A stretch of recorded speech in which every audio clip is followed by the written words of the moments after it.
For then there will be no great tribulation, such as has not been since the beginning of the world until this time, no, nor ever shall be. And unless those days were shortened, no flesh would be saved, but for elect's sake those days will be shortened. Matthew 24:21-22. It was the end of all things, Armageddon. Mortal Kombat had had 14 years of consistent sequels, but Midway was closing its doors and the future of the franchise became uncertain. Boone and his team decided that if the 7th main game in the series was really to be the last, then they would make sure it went out with a bang. Packing in all 62 characters from the entire franchise's roster, Armageddon was set to provide an ending for every beloved MK character. These endings at times have a fairy tale or mythology quality to them, as the characters get crazy rewards or punishments for defeating Blaze and absorbing his power. Unfortunately, these endings suffered in the presentation department as a result of the 62 character cast being a thing. Instead of the awesome art pieces associated with each ending from all of the previous games, save MK4, Armageddon makes the characters do a kata dance as the narrator tells of what happened to them after defeating Blaze. With 62 characters to write for and some of those characters not being that great, many of these endings suffered from character assassinations or lackluster endings to the combatants' character arcs. That being said, some of the endings are pretty great. You're watching Rayl Deal Games, and in this video, I'll be ranking all 62 Mortal Kombat Armageddon endings from worst to best. I won't have a lot to say about each of these endings, especially the ones that aren't that great, so instead of wasting your time, I'm not going to share my reasoning for why an ending is placed where it is each and every time. I do have plenty to say about many of the endings though. With all of that established, let's dive right in. Number 62.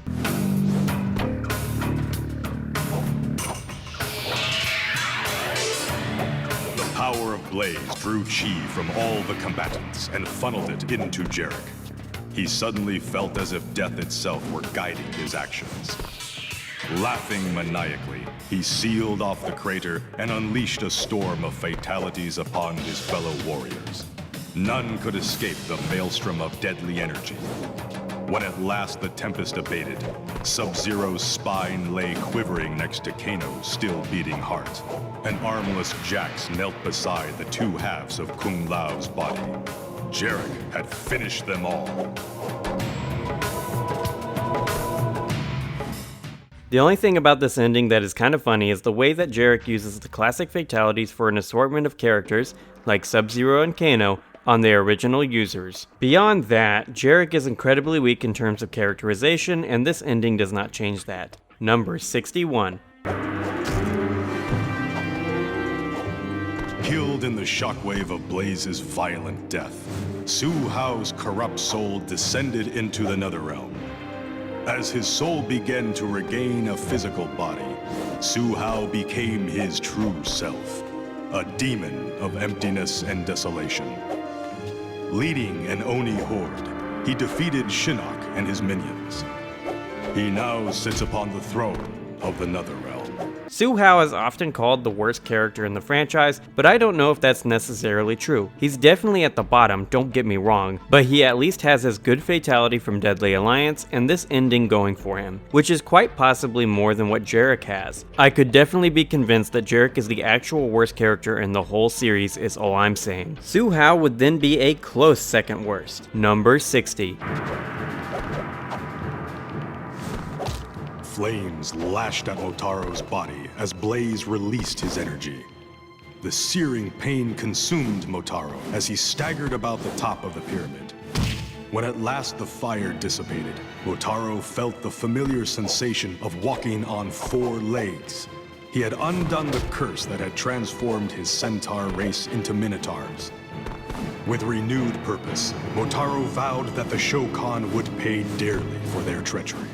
It was always lame that Motaro is bipedal in this game, and while this ending explains why he is so and that he gets his legs back, it doesn't make up for the fact that this is his second and last properly playable appearance, and no, I'm not gonna count his cameo in MK1, because he's little more than an assist trophy in that game. Number 59.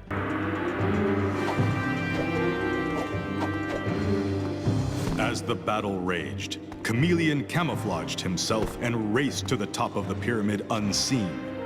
There he defeated Blaze, and the ethereal power overtook him. Immortality was now his. Though he had been ever-present throughout the crises of the realms, from Liu Kang's first victory to the return of the Dragon King, he had remained hidden from sight, waiting for his moment to come. That moment had arrived. From this day forth, the realms will know Chameleon as the true champion of Mortal Kombat. Chameleon is an impossible character to write for, so kudos to the writers for putting something serviceable together. This isn't good, but given the impossible task of writing for a nothing character like this, it's better than the previous few. I don't have anything significant to say about the next three, except that they are not that great. Number 58. When Jax absorbed the power of Blaze, the cybernetics in his arms grew and permeated his entire body. He was transformed into a full cyborg. He became aware of a controlling neural chip that had been implanted in his brain by Sector. Enraged, Jax defeated Sector and claimed leadership of the cyborg ninja clan, the Dakunin. It is unknown if he will ever return to the Special Forces. Number 57. Meat was an experiment who escaped Shang Tsung's flesh pits before he could be completely formed. As the other combatants fought, Meat rushed unseen to the top of the pyramid and defeated Blaze. Godlike energy enveloped him, giving him the power to shapeshift. With the ability to become anyone, Meat lost his sense of identity and disappeared into obscurity. Number 56. The energy of Blaze unlocked the life force residing within Draman's mask. Unable to remove it, Draman became possessed by it and grew to 3 times his original size. The power of the mask also fueled the rage within him. Unable to contain his fury, Draman turned on his former ally, Moloch, in an epic battle of demons. Moloch was defeated, but Draman's bloodlust has only just begun. Number 55. The power of Blaze drew chi from each of the combatants and fused it with Shujinko's soul. Though the battle was over, a new threat arose. One warrior now possessed the powers and abilities of them all. Shujinko went mad with power.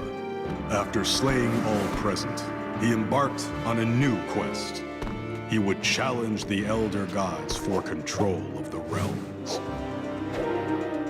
Shujinko is one of my favorite characters in the entire franchise, and this ending is a serious bit of character assassination. Nothing about his character from Deception or Armageddon's conquest modes make it seem like he would be susceptible to this type of power-hungry behavior. Number 54.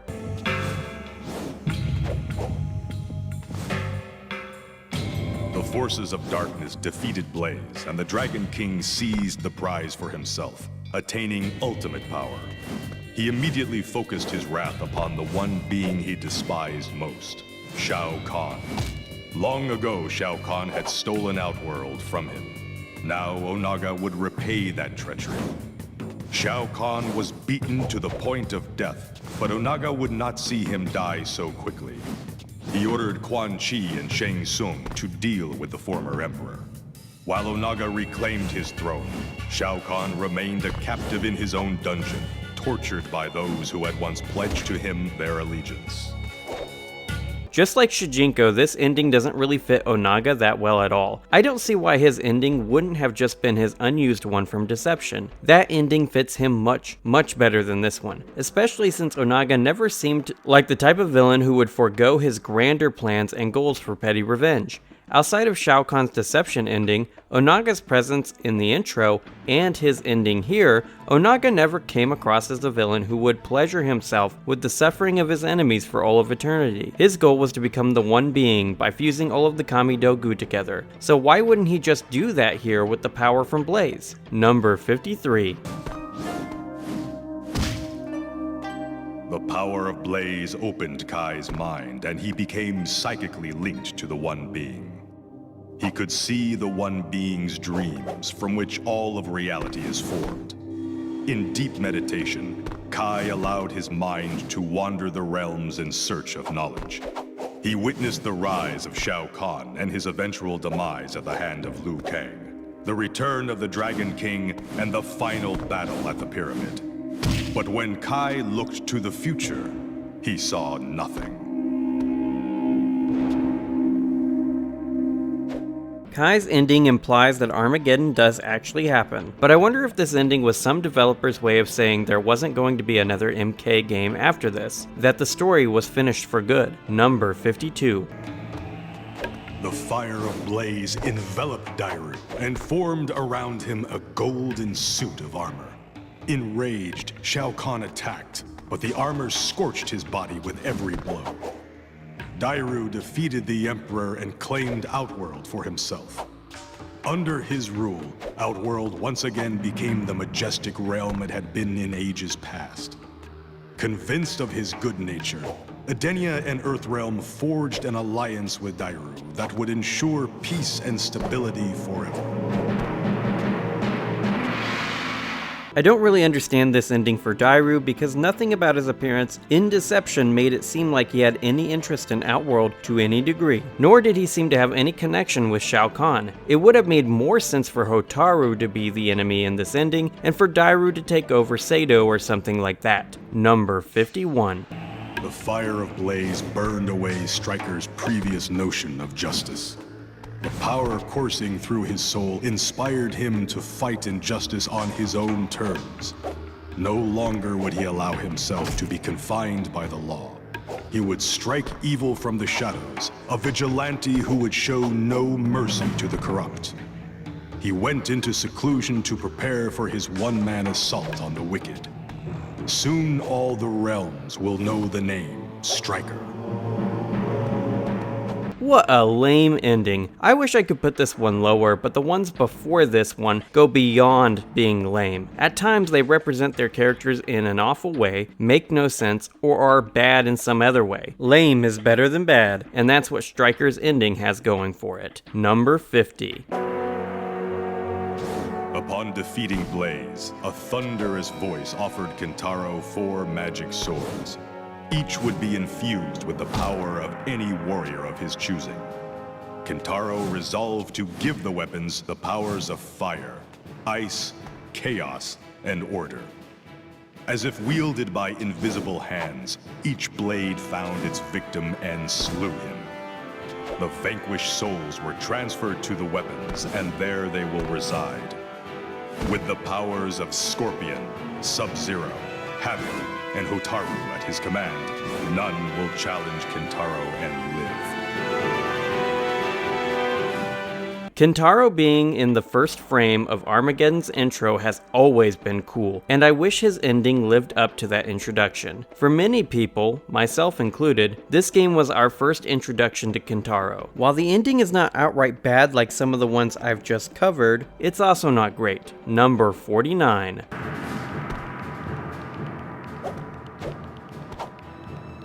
The heat of Blaze wrapped itself around Cabal's hook swords and transformed them into fiery blades of vengeance. Crossing them above his head, Cabal challenged Movado atop the pyramid, seeking to end their rivalry once and for all. In an epic hook sword battle, Movado could not withstand the fury of Cabal and his enhanced weapons. Never one to admit defeat, Movado took his own life by performing harakiri. Standing atop the pyramid, Cabal raised Movado's severed head high so all would know of the Black Dragon clan's superiority. Cabal's rivalry with Movado over the possession of hook swords is something I found cool when I was younger, but as I've gotten older, I'm not that into it. I understand that they are in rival clans too, but Movado is hardly the leader of the Red Dragon clan, so it would make more sense for Cabal to kill Dagon here if the Red Dragon clan leadership is what he really cared about. Number 48. Her strength increased. Frost once again took the Dragon Medallion from Sub-Zero and enhanced her freezing power far beyond her former mentors. Traveling to Outworld, she located the tomb of her ancestors, the Cryomancers, and planted their souls in the bodies of the current Lin Kuei. Her army of Cryomancers conquered the realms, leaving each of them a frozen wasteland. The way this ending builds off of Frost's endings from both Deadly Alliance and Mortal Kombat Unchained is great, making this a fantastic end to Frost's character arc. If she were a bit of a more interesting character at this point in the franchise, this ending would have placed higher for me. For the Frost fans, stick around. I'll definitely have loads of good things to say about her when I make my MK11 endings ranked video in a few months. Number 47. For months, the Red Dragon had kept Kano hidden in their mountain stronghold, an unwilling test subject for a new process designed to transform humans into dragons. Kano escaped, however, before they could finish. Infused with godlike energy from Blaze, the process was rejuvenated. Kano was transformed into a black dragon-human hybrid.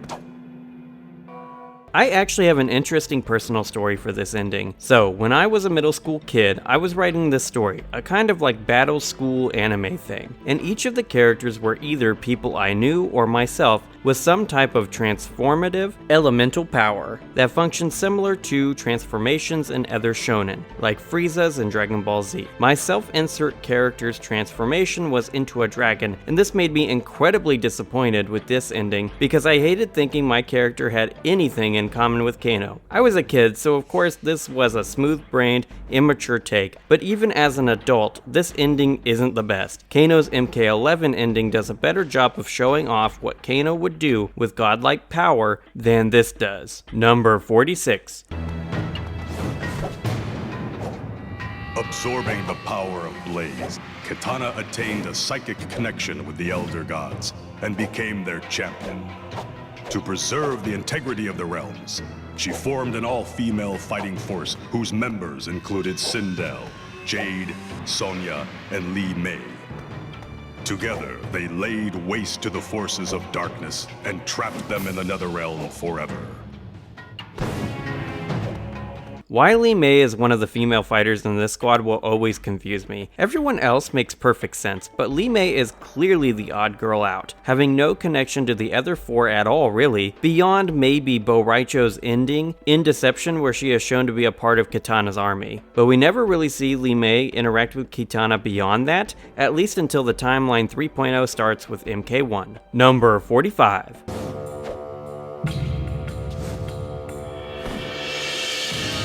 Moment of victory over Blaze, Shiva was blinded by a flash of energy. When she regained her sight, she found herself standing before the Elder Gods. They were clearly alarmed that neither Taven nor Dagon had completed the quest. Their desire to prevent further turmoil prompted them to transform Shiva into a goddess of destruction.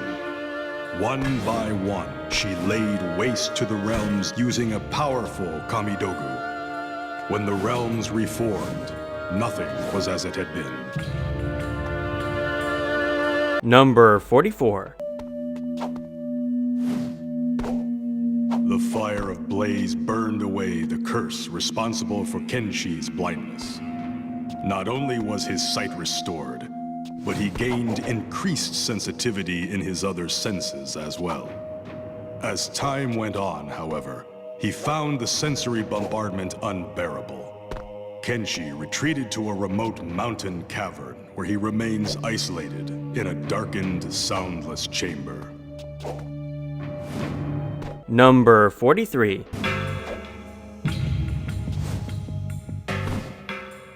Having defeated Blaze, Goro had attained the power of a god. But to the forces of darkness, this power was not meant for a mere Shokan to wield. Shang Tsung, Quan Chi, Shao Kahn, and Onaga all had anticipated victory, only to have it stolen from them. The four surrounded Goro in a vain attempt to wrest the power from him. Goro laughed, raised his arms, and let forth an ancient Shokan battle cry.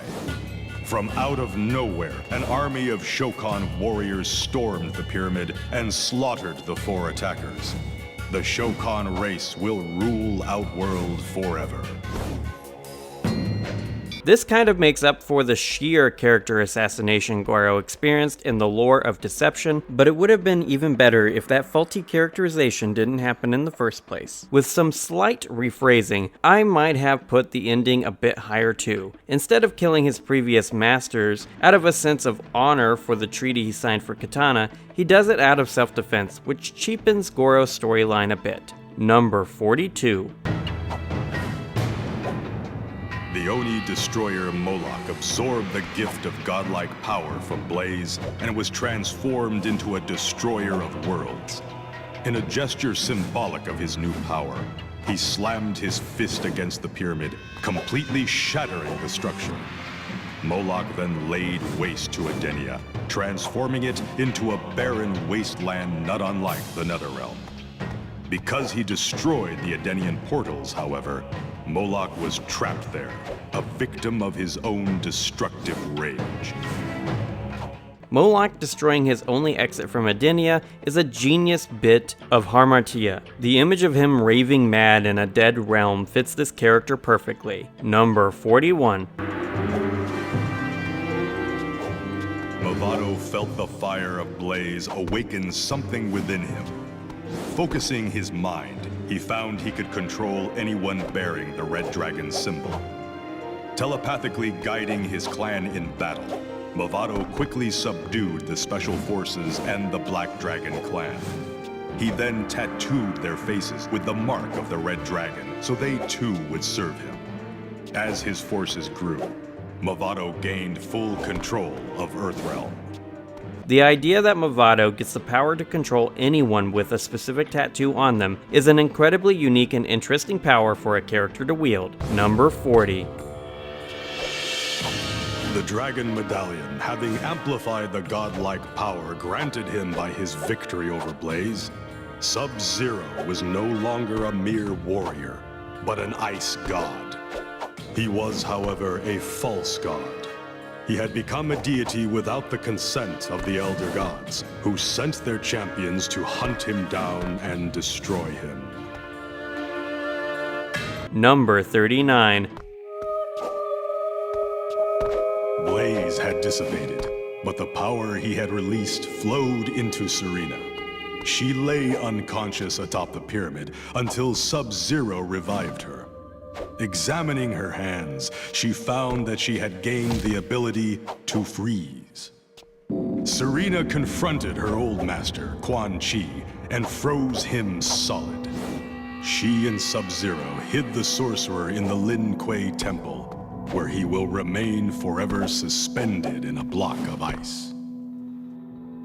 Considering Serena's connection to Sub-Zero, as established in MK mythology's Sub-Zero, this ending is as good as she was ever likely to get. Serena has some real potential as a character, as her MK1 redesign proves, but she just never got a lot of character development in the main games of the series before Armageddon came out. Number 38. Defeated Blaze and attained divine power. But in the battle, Cobra had been slain. Kira channeled her newfound energy into Cobra's body, slowly returning him to life. As Cobra regained consciousness, he reveled in the surge of godlike power and prevented Kira from severing their bond. Cobra devoured her life force and stole the prize, becoming immortal. He felt no shame in his betrayal. Kira was weak. She should have left him dead. That is the Black Dragon way. Number 37. Because of his victory over Blaze, Cobra's strength was increased 1,000-fold. Emboldened, he demanded the Elder Gods declare him Lord of the Realms. They assented, but added that no lord should be without his lady. Cobra chose Kira to rule at his side, and the Elder Gods transformed her into a goddess of death. With a kiss, Kira extinguished Cobra's life force and reduced his body to dust. Let all who would make demands of the Elder Gods beware. Cobra and Kira's endings are foils of one another, and I like the duality of these two characters. They were always super connected in the Deception storyline, and while there was never any evidence of a romance between them in that game, I know a lot of people who played it back in the day thought there was something there, making this romance with a dark twist element of their endings something that makes sense. Number 36. As the shockwave caused by Blaze's death rattled the surrounding crater, the pyramid on which Reptile stood began to crumble. A fissure opened to reveal a sarcophagus of familiar design. Reptile unlocked the curious artifact to find a female Zaterran. As she awoke, Reptile felt himself slowly reverting back to his humanoid form.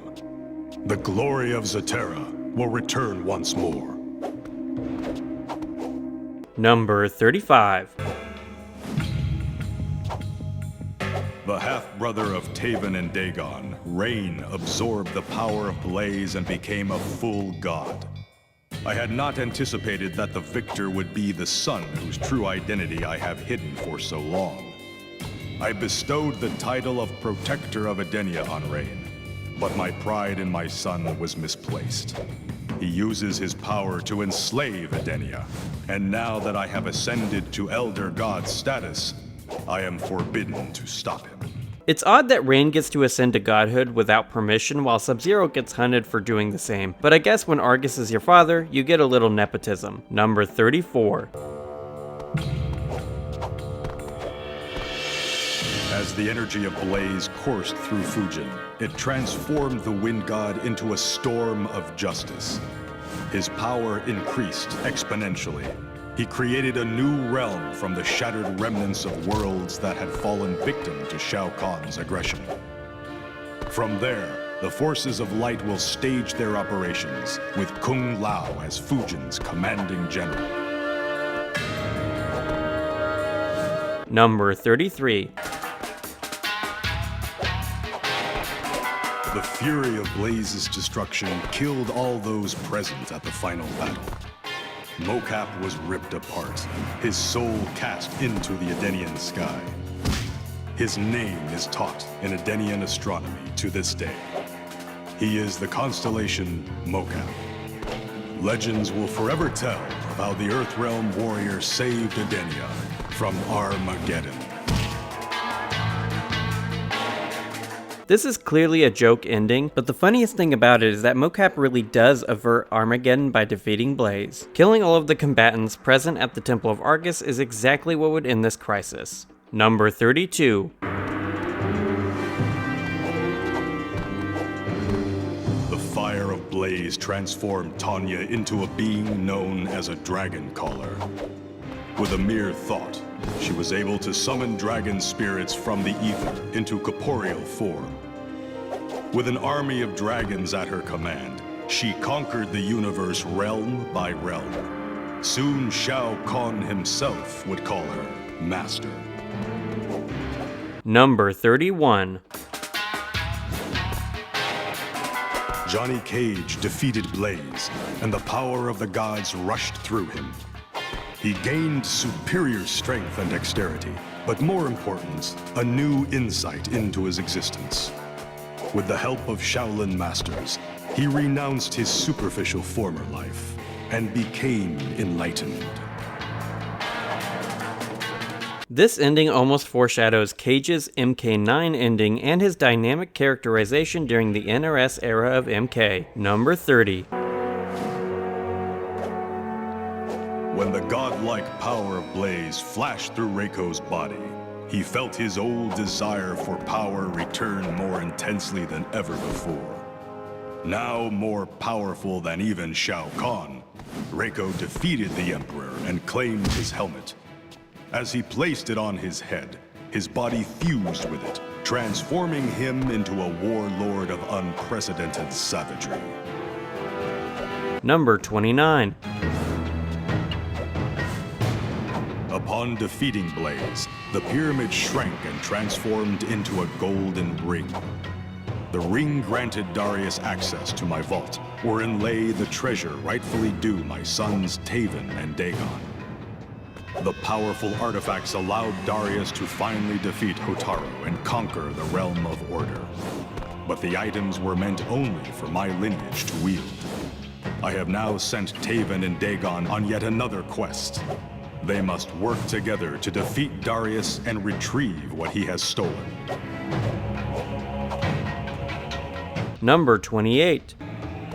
Defeated, Blaze transferred godlike power to Jade and instructed her to make true that which she most desired. As if controlled by some divine force, she let out a tremendous shriek that split open the pyramid. As she inhaled, the forces of darkness were sucked inside the ancient structure. It then resealed itself, trapping them there for eternity. Jade was celebrated as a hero, and the pyramid stood as a reminder to those who would threaten Edenia. Number 27.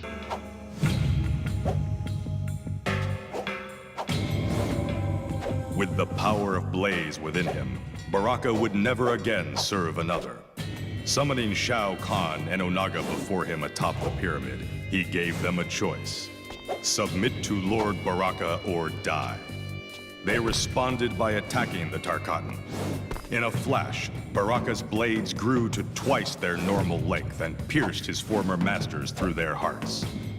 Flinging their bodies down the side of the pyramid, Baraka turned his attention to a more important matter. Who would be his queen? He gave Melina a choice. She chose wisely. This ending is honestly pretty similar to his MK2 one, however, I still think his MK2 and MKD endings are better than this. Number 26.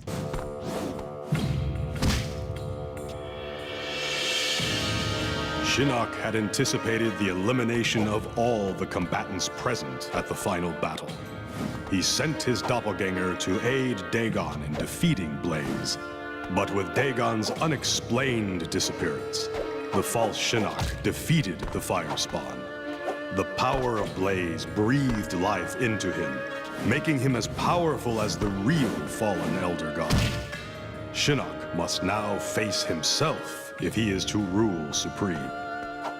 Shinnok's shadow clone becoming a real copy of him is a great bit of comeuppance for the fallen Elder God. I love the idea of Shinnok having to fight himself as a punishment for his conniving ways. Number 25. With a flash, Blaze was defeated, and Noob Saibot found he was no longer standing atop the ancient pyramid, but in the center of a darkened arena. From the shadows, a figure slowly emerged. It was Sub-Zero, the warrior Noob had been before being slain by Scorpion. Sub-Zero had come to regain control of their divided soul. The two clashed, but neither could best the other. In the end, what emerged was a being that was neither Noob Saibot nor Sub-Zero, but something new.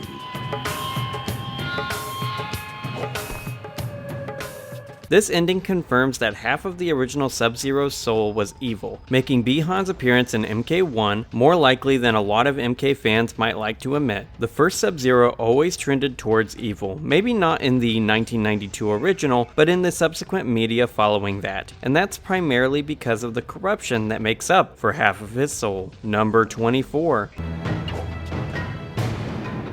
Empowered by the godlike energy he received from Blaze, Shang Tsung found that he could alter the forms of others. Enraged that he was denied the prize, Shao Kahn charged the sorcerer. With a gesture of his hand, Shang Tsung transformed his former master into a centaur slave. Shang Tsung had become the ruler of Outworld at last. Number 23. As reward for her victory, Blaze offered Sonya any power she desired. Glowing with energy, she turned and faced Kano, who had just reached the top of the pyramid. Her gaze burned into Kano. With a final scream of agony, Sonya's nemesis exploded in a cloud of ash. A mere glance, and her wish had been granted. Kano lived no more. With this new power, she incinerated the remaining members of the Black Dragon and Red Dragon clans, clearing the way for a new era of peace. Number 22. The gift of godlike power transformed Natara into a blood god.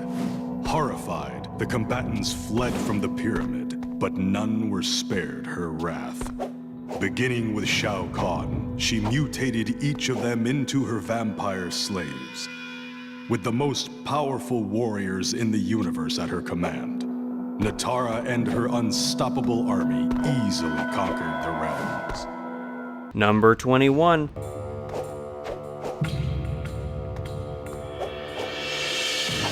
The power of Blaze purified Ashra completely. She was transformed into a being of divine light.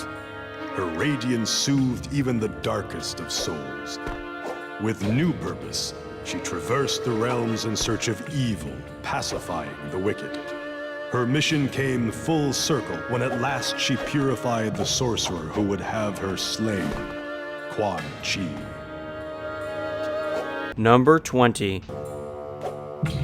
Wounded, Dagon followed Taven to the pyramid. As Taven battled Blaze, Dagon stabbed the fire elemental from behind with a sword I had left him. Thus through treachery did Dagon complete the quest. But before he could savor his victory, the pyramid shook and a recess opened, revealing the parents he had murdered, Delia and myself. We were in fact still alive, our deaths feigned in an elaborate test created to reveal the true nature of our sons. It is clear that Taven possesses the virtue required to defend Adenia. He will take my place as defender. Dagon, however, will be punished severely for the suffering he has caused. Dagon fucked around and he found out. That's all there is to it. Number 19. With the power of a god coursing through her, Sindel chose to undo the murder of her husband, Jared, at the hands of Shao Kahn. Reaching into the heavens, she pulled his soul back to Adenia and made him flesh once more.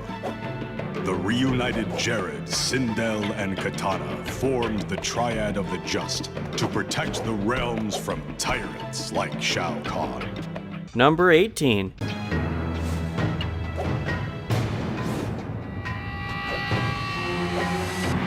As the fire of Blaze was extinguished, what appeared in its place brought elation to Scorpion's tormented soul. His ninja clan, the Shirai Ryu, had been fully resurrected. Numbering in the thousands, they covered the surface of the pyramid awaiting Scorpion's command. Among them was Scorpion's wife and son. Their reunion was to be short-lived. The sorcerer Quan Chi suddenly appeared among them. He grabbed Scorpion's young son and disappeared through a portal to the Netherrealm. Enraged, Scorpion ordered his clan to hunt down the sorcerer. He will not rest until his son has been recovered and Quan Chi is dead. This is a mostly good ending for Scorpion, but it would have been better if he just killed Quan Chi, especially since this was supposed to be the last MK game at the time of its release. Number 17. The power released by his victory over Blaze opened a portal, and Kung Lao found himself in Earthrealm hundreds of years in the past. His ancestor allowed him to enter the Mortal Kombat tournament in his stead. Kung Lao defeated Goro and won the tournament, becoming a legend.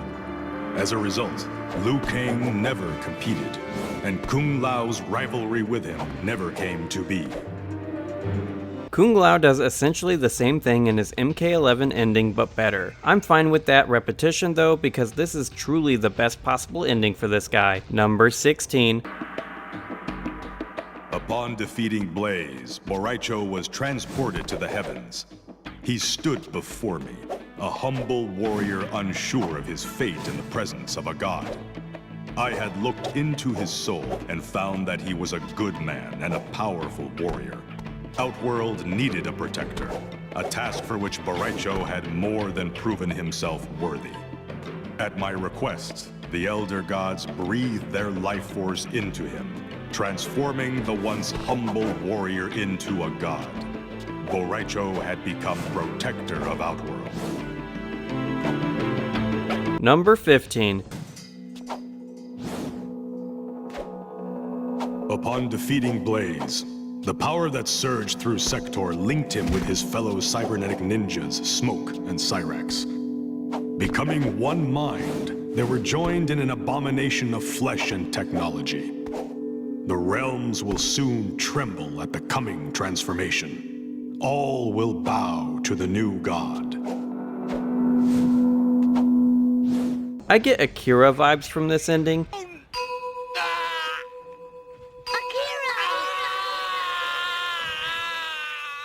And if that's what the Midway team was going for with this robot thing-esque god ending, that's a genius illusion. Number 14. The power Nightwolf received from Blaze carried him to the spirit world, an existence between realms from which shamanic power originates.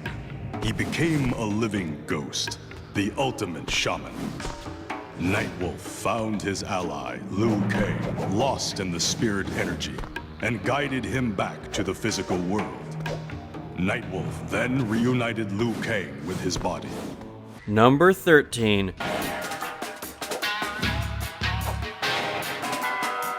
Infused with the power of Blaze, the cleric of chaos, Havoc, became chaos incarnate. His aura corrupted the stability of the realms, causing them to rip, tear, and reshape in grotesque ways. Soon, nothing remained that resembled the former universe.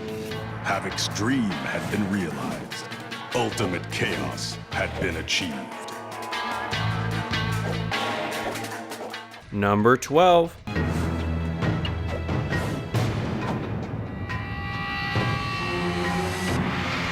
During his ages-long quest to monitor the realms, Blaze had been enslaved by Onaga's holy men and forced to guard the great dragon egg. The spell used to control him corrupted his original design. When his final objective atop the pyramid came to pass, he was unstoppable and defeated all who challenged him.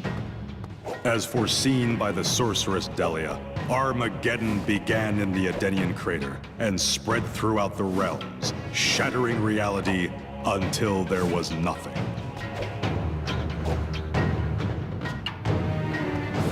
Number 11. The energy of Blaze shattered Ermac, separating him into the many warriors who comprised his being. Now each with his own physical form, the Ermacs are linked psychically and act according to their collective consciousness. No longer a mere fusion of warrior souls, Ermac has become an army. Ermac is one of the stronger MK characters canonically, so the idea of there being 1,000 or so of him spread around, telepathically linked, is a terrifying proposition. They would individually be weaker, but the benefits of being spread out like this is that collectively, they would be able to manage an entire nation themselves. Number 10. The power of Blaze transformed Hotaru into a being of pure order. All would bow before him or be transformed by his gaze. Yet there was one whom Hotaru would see pay for his crimes against conformity. The cleric of chaos, Havoc. The light of Hotaru poured into Havoc's mind and transformed him into an agent of order. Hotaru's second in command. Hotaru becoming an entity of pure judgment, and the way he changes Havoc to become a champion of order against his will is a genius ending for Hotaru. Number 9. Filled with the energy of Blaze, Li Mei had but one purpose for her newfound power. In retribution for slaying her people, she banished the souls of Quan Chi and Shang Tsung to an obelisk. Trapped inside the relic, they must fend off wave after wave of aggressors for eternity. Justice has finally been done. Li Mei is one of my favorite characters from the 3D era of Mortal Kombat, and this is by far her best ending out of the 4 she's had. It is in keeping with her characterization from Deadly Alliance and Deception, something about her that is lost during the 3rd timeline starting with Mortal Kombat 1, number 8. For an instant, the power of Blaze united Mileena and Katana. When the energy dissipated, Mileena had become beautiful. But Katana was horrified to find her mouth filled with elongated, razor-sharp teeth. The change in her appearance allowed Mileena to pose as Katana and finally take her rightful place on the throne of Edenia. She imprisoned Katana, who went mad in the palace dungeon. This is a wonderful ending for Mileena and is possibly the best ending the original version of her would ever see. There's an argument to be made that her MK1 ending is her best one, but that Mileena is such a different character that they're hardly easy to compare one to one. Number 7.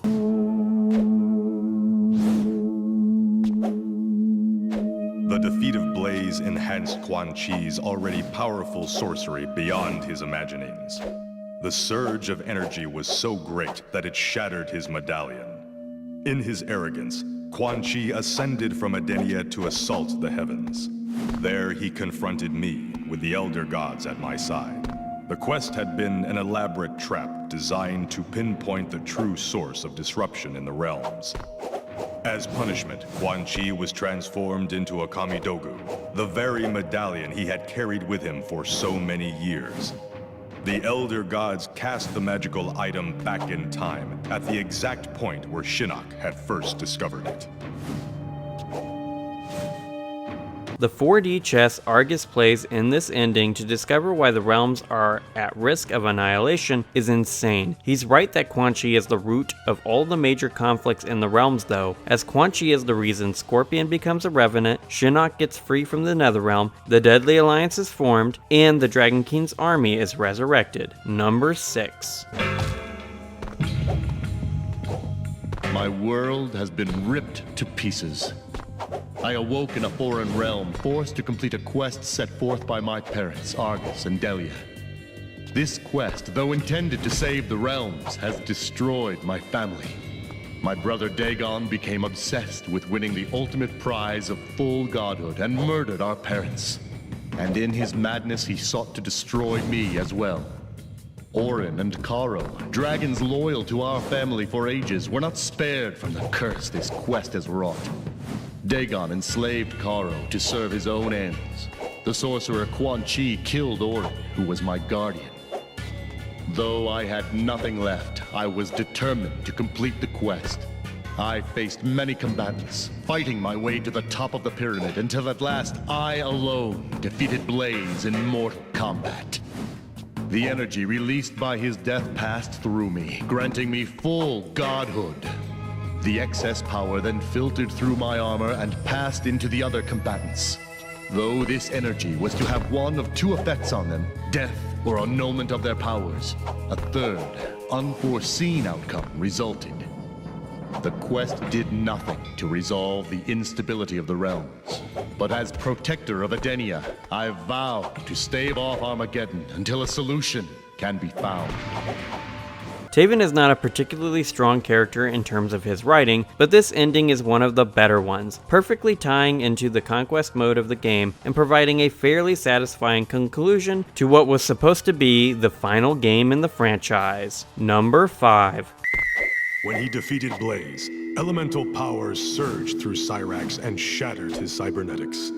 He was human once again. He allied with Sub-Zero, and with him confronted the cyborgs Smoke and Sector. In an epic battle of men versus machines, Cyrax and Sub-Zero defeated their longtime foes. The cyborgs will be reprogrammed to serve the Lin Kuei once more, until they too can be reverted to their human forms. All Cyrax has wanted since MK4 is to become human once more, and finally he gets his wish, making this a great ending for him and a solid ending for Sub-Zero and Smoke as well. Number 4. Smoke's power lies in his nanobot technology. Microscopic machines course through his veins, constantly repairing and altering his being. But when infused with the power of Blaze, his nanobots took on a life of their own. Multiplying at an exponential rate, they were soon numerous enough to consume Edenia, transforming the entire realm into a mass of sentient gray material that calls itself Smoke. Smoke becomes Big Smoke with his ending. I'll have 2 number 9s, a number 9 large, a number 6 with extra dip, a number 7, 2 number 45s, 1 with cheese, and a large soda. Smoke becoming an entire realm is a great idea, and it's possible that anyone living within that smoke would either just asphyxiate or would become part of the collective itself. With the NRS retcon of Smoke getting his power from his demonic origins, I wonder how this ending would have been impacted by that element of MK9's rewrites. Number 3. Blaze was no match for Shao Kahn the Conqueror. His strength increased tenfold. The forces of light could not fend off his final invasion as he merged each realm with Outworld. But his ultimate triumph was soon to be his downfall. With nothing left to conquer, Shao Kahn was driven to madness. This is the canon ending of Armageddon, kind of. Technically, Raiden sends a message back to the past preventing this from happening, but as far as the first timeline is concerned, this is the way the original MK story ends. Number 2.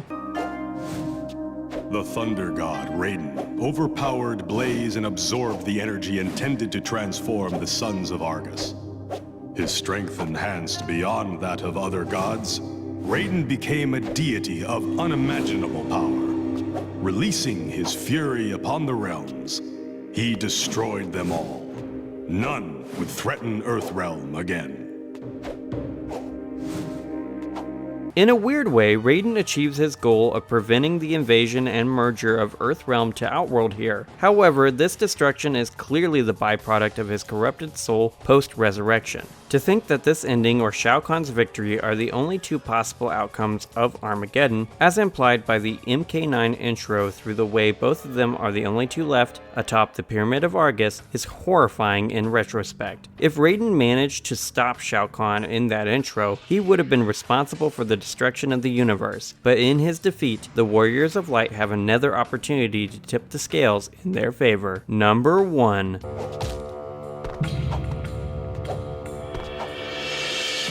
The power released by Blaze's destruction reunited Liu Kang's body and soul. Whole once more and possessing the power of a god, he confronted Raiden, who had been corrupted by his suicide. Liu Kang reluctantly defeated his mentor in an epic clash. With consent of the Elder Gods, he replaced Raiden as protector of Earthrealm. Boon had been planning to turn Liu Kang into the God of Fire all the way back to this game, and it makes sense that when the NRS continuity began, this was the eventuality everything 9, 10, and 11 would lead up to. I wish the transition of godhood between him and Raiden would have been handled better in 11 though. And that's the video, my guys. What's your favorite ending from Armageddon? Let me know in the comment section below. This is the last Mortal Kombat game covering the original timeline for this ranking video series, and the next one is going to cover the much maligned Mortal Kombat vs. DC, Midway's last MK game. If you want to see that, make sure you subscribe, ring the notification bell, and smash that like button. And if you have a moment right now, consider checking out one of my other videos on the screen. Regardless of what you choose to do, have an awesome day, gamers.